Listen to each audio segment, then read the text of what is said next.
This video contains news and analysis related to a recent terror attack in Kashmir. The content may include sensitive visuals and discussions that could be distressing to some viewers. Viewer discretion is advised. We strongly condemn all forms of violence and terrorism. The purpose of the content is solely to inform and create awareness based on verified reports. Top quality और consistent performance के लिए सिर्फ silver pump नाम याद रखना। কোনো দেশকে পরোয়া না করে প্রত্যাঘাতের পথে হেঁটেছে স্পষ্ট করেছে ভারত। কারণ আজকের ভারত আত্মনির্ভর, সংঘাতের আবহে আরও শক্তিশালী। লখনৌয়ে ব্রহ্মসদের নতুন ইউনিটের উদ্বোধন করে হুঙ্কার প্রতিরক্ষা মন্ত্রী রাজনাথ সিংয়ের। আগামী দিনে ভারত সামরিক ক্ষেত্রে আরও শক্তিশালী হওয়ার বার্তা প্রতিরক্ষা মন্ত্রী। हम किसी भी परिस्थिति में रहें, यह देश चलता रहेगा और हमारा काम नहीं रुकेगा। किसी भी स्थिति में हमारा संवाद नहीं टूटेगा।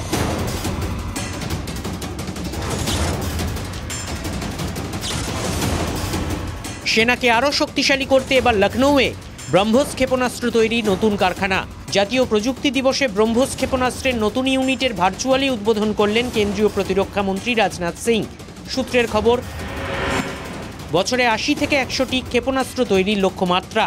২০২১ সালে কারখানাটির শিলান্যাস করেছিলেন প্রধানমন্ত্রী নরেন্দ্র মোদী। ভারত রাশিয়ার যৌথ উদ্যোগে তৈরি হবে ক্ষেপণাস্ত্র ব্রহ্মস। ব্রহ্মসের নতুন ইউনিটের জন্য খরচ ৩০০ কোটি টাকা। ভারতের ব্রহ্মাস্ত্র ব্রহ্মস, যার রেঞ্জ ২৯০ কিলোমিটার, গতি ৪১৭০ কিলোমিটার প্রতি ঘন্টা, শত্রু রেডারকে ফাঁকি দিতে সক্ষম, আগের চেয়ে আরও বেশি ক্ষিপ্র। রাফালে ইতিমধ্যেই জুড়েছে ব্রহ্মস।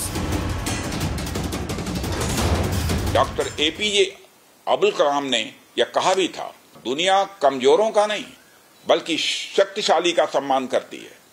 उनका विजन था कि हमें अपनी ताकत को और मजबूत करना होगा। जब तक कोई देश ताकतवर नहीं होगा, दुनिया उसका सम्मान नहीं करेगी। রাজনাথের মুখে যোগীর ভূয়সী প্রশংসা। আগামী দিনে ক্ষেপণাস্ত্রের উৎপাদন বাড়িয়ে উত্তরপ্রদেশ দেশের রোল মডেল হয়ে উঠবে, বার্তা প্রতিরক্ষা মন্ত্রীর। যোগী আদিত্যনাথের দাবি, तो कम से कम पाकिस्तान वालों से पूछ लेना चाहिए कि ब्रह्मोस मिसाइल की ताकत क्या है। आतंकवाद कुत्ते की पूंछ है जो कभी सीधी होने वाली नहीं, जो प्यार की भाषा मानने वाली नहीं है। उसको उसकी भाषा में जवाब देने के लिए तैयार होगा और इस दिशा में भारत ने ऑपरेशन सिंदूर के माध्यम से दुनिया को एक संदेश दे दिया है। ব্রহ্মস শুধু ক্ষেপণাস্ত্র নয়, শত্রুপক্ষের কাছে একটা অভিশাপ। ধারে ভারে স্পষ্ট বুঝিয়ে দিলেন দেশের প্রতিরক্ষা মন্ত্রী Rajnath Singh. Bureau report, TV9 Bangla. কি চলছে সীমান্তে? একদিকে অনুপ্রবেশের মদত আর অন্যদিকে অস্ত্র তুলে দিয়ে নাশকতায় উস্কানি। বারবার এই চেনা ছকেই এগিয়েছে পাকিস্তান। পাঞ্জাব সীমান্তে বিপুল অস্ত্র বিস্ফোরক উদ্ধার আর সেই সম্ভাবনাকেই জোরালো করেছে। স্পষ্ট হয়েছে লাগাতার ড্রোন হামলার আরও একটা কারণ। সীমান্তে সংঘাতের মধ্যেই বড় সড় নাশকতার ছক বানচাল করে দিয়েছে বিএসএফ ও পাঞ্জাব পুলিশ।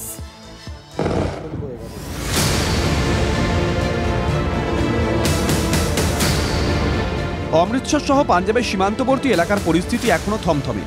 সন্ধে হলেই বেজে উঠছে সাইরেন। পাক বেয়াদবিতে শহর জুড়ে রেড অ্যালার্ট। এপারে আঘাত আনতে সীমান্ত পার করে ঝাঁকে ঝাঁকে উড়ে আসছে পাকিস্তানের ড্রোন, মিসাইল। ভারতের দুর্ভেদ্য সুরক্ষা বলয় তা ধাক্কা খেয়ে ফিরছে। তপ্ত এই আবহেই অমৃতসরে ভারত পাক সীমান্তের কাছে বিপুল পরিমাণে গোলাবারুদ বিস্ফোরক উদ্ধার। আজনাল থানার চকবালা এলাকায় ড্রোনে করে ফেলা হয় বিপুল পরিমাণ বিস্ফোরক।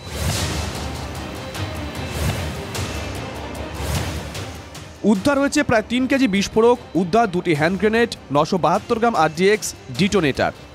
উদ্ধার হয়েছে ৩০ রাউন্ড তাজা গুলি, ২টি পিস্তল, ৪টি ম্যাগাজিন। মূলত এই এলাকা সীমান্তবর্তী হওয়ায় মাঝে মধ্যে এলাকার বাসিন্দারা গোলাগুলির শব্দ পান। বারবার করে ড্রোন উড়ে এসেছে এই এলাকার আকাশের ওপরে। গ্রেনেড, কার্তুজ সমেত ড্রোনটি ঠিক এইখানে পড়েছিল। যে জায়গাটি আমার ক্যামেরা পার্সন পিকু দেখাচ্ছে, ঠিক এখানে ড্রোনটি পড়ে।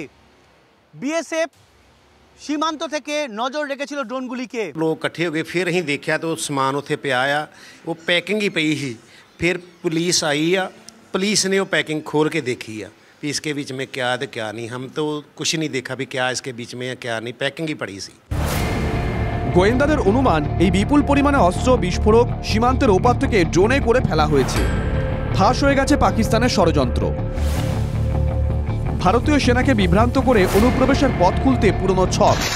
তপ্ত আবহে তাতেই কি নতুন করে শান দিচ্ছে ইসলামাবাদ? যেটা মনে করছে এই যে বারবার করে গুলি চালাচ্ছে সন্ধ্যেবেলা হলেই, সেটা অনুপ্রবেশ করানোর কৌশল। আর অনুপ্রবেশ ঘটিয়ে এখানে যে অস্ত্রগুলো পড়ে সেগুলো তাদের হাতে পৌঁছে দেওয়া, যাতে পাঠানকোট, অমৃতসর, এয়ারবেস সহ একাধিক এলাকায় নাশকতা চালানোই ছিল মূল লক্ষ্য। ক্যামেরায় পিকু দাসের সঙ্গে সায়ন্ত ভট্টাচার্য, TV9 বাংলা, আজনাল, অমৃতসর। সংঘর্ষ বিরতি ঘোষণা ভারত পাকিস্তানের। আর এবার কি ঘরে ফিরবেন বিএসএফ জওয়ান? দুশ্চিন্তা কাটছে না পরিবারে। স্বামীর ফেরার অপেক্ষায় অন্তঃসত্ত্বা স্ত্রী। পূর্ণমকে ফিরিয়ে আনার জোরালো দাবি জানিয়েছেন সাংসদ কল্যাণ বন্দ্যোপাধ্যায়।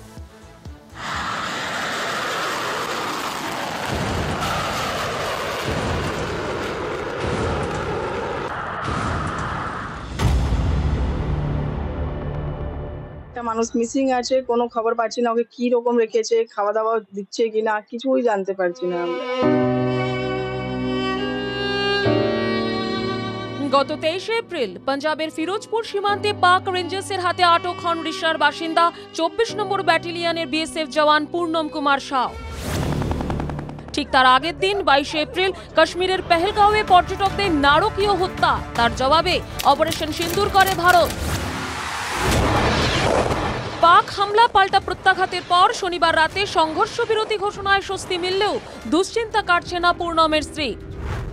20 দিন ধরে পাকিস্তানের হাতে বন্দী পূর্ণম।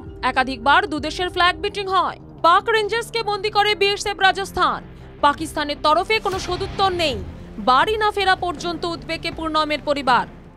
সবার কাছে একটাই রিকোয়েস্ট করলাম কি একটু আমাদের সিএম ম্যাডাম আছেন মমতা দিদি, ওনার কাছে আমি 10 মিনিটের জন্য মিটিং করতে চাই। আজকে 1 সপ্তাহ হয়ে গেল, ওনারা বলছেন ঠিক আছে জানাবো, আজকাল করছেন। দেখি যদি আমি 10 মিনিট টাইম পাই তাহলে ওনাকে রিকোয়েস্ট করবো কি প্লিজ, উনি তো আমাদের স্টেটের সিএম, যদি আমাদের প্রধানমন্ত্রী বা নরেন্দ্র মোদী স্যারকে কিছু বলেন তাহলে ব্যবস্থা করা যায়। আমি চাইছি তাড়াতাড়ি এই সব নিয়ে ঝামেলাটা শেষ হোক। পূর্ণম সাউকে ফেরানোর জোরালো দাবি জানিয়েছেন শ্রীরামপুরের তৃণমূল সাংসদ কল্যাণ বন্দ্যোপাধ্যায়। কথা বলেছেন ডিজি বিএসএফ এর সঙ্গেও। একটা সেটেলমেন্ট হয়েছে, সিজফায়ার হয়েছে, তখন আমাদের যারা আছেন, যারা দায়িত্বে রয়েছেন, সেটা including the honourable prime minister, তারা যারা দায়িত্বে রয়েছে তাদের আরেকটা দায়িত্ব হচ্ছে যে পূর্ণমকে ফিরিয়ে নিয়ে আসে। দুদেশের সংঘর্ষ বিরতিতে জওয়ানের মুক্তির আশা বাড়ছিল, তবে এসবের মধ্যে পাকিস্তান সংঘর্ষ বিরতি ভাঙায় ফের উদ্বেগের পরিস্থিতি। Asik ইনসানের report, TV9 Bangla.